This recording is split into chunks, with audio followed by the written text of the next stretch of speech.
Okay, so we're going to install the kick panels today. I've trimmed the carpet back to a reasonable level. The next step, so I have obviously there's a floor vent in here that you can see right there. Now this kick vent this kick panel does not have a vent in it. So I am going to seal that off with some Mylar and some strip caulk.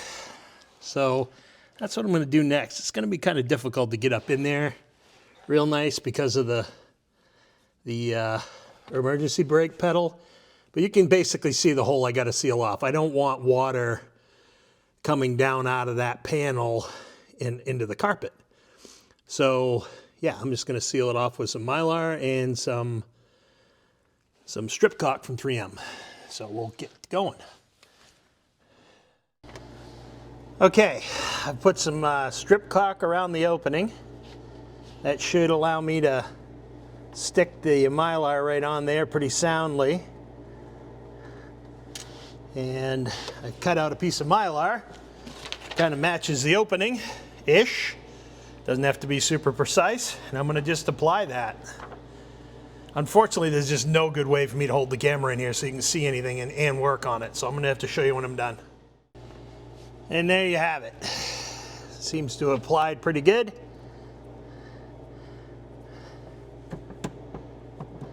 Should work. We'll see. All right, next thing I got to do is hook my speaker wire up to my kick panel.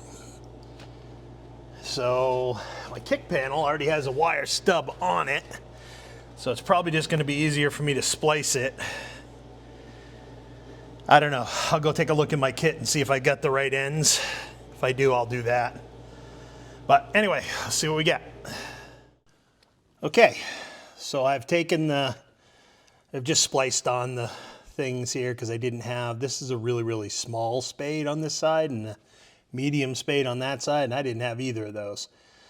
So I just spliced them on. Now I just got to slide the kick panel up in here. This is a real bear to do if you have a kick panel with the vent assembly in it. It's almost impossible with the parking brake in place.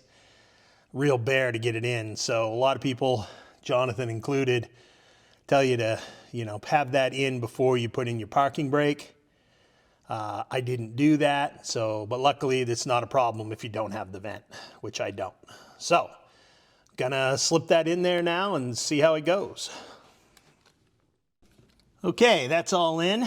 It is ridiculously close to the brake pedal, but it clears. Don't know how, but it clears. Then I threw in the sill plate.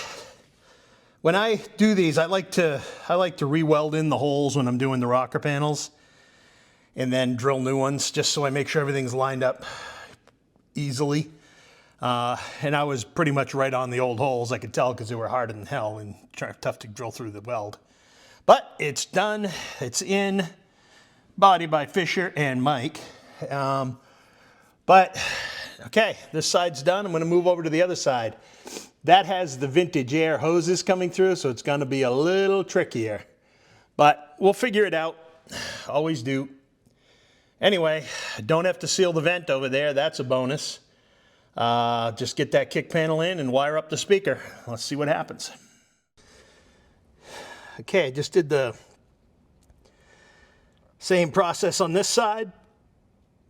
Only difference was I put a little, I cut a hole or an opening around the hoses, then put a little edge trim on them, a little rubber U-channel edge trim on the cutout so it doesn't look silly, but that's pretty much done. Okay, now all I got left to do is this sill plate. And there we go, sill plate's on. Done. Okay, carpet is officially done. That's awesome. Kick plates, kick panels all trimmed in, screwed down, everything's good. I haven't tested the speakers yet. I'll do that tomorrow. Got to run right now, running a little late. But yeah, that feels good. So tomorrow, I'm going to start on the rear seats. So get those all prepped up. I got some stories to tell on that. Get those reupholstered and ready to go back in. So kind of working my way forward here. But anyway, yeah, I think we're in good shape here. I'm going to wrap this one right here. Thanks for joining us. Like, subscribe, all that jazz. Tell your friends. Tell your neighbors. Tell people you hate. I don't care. Later.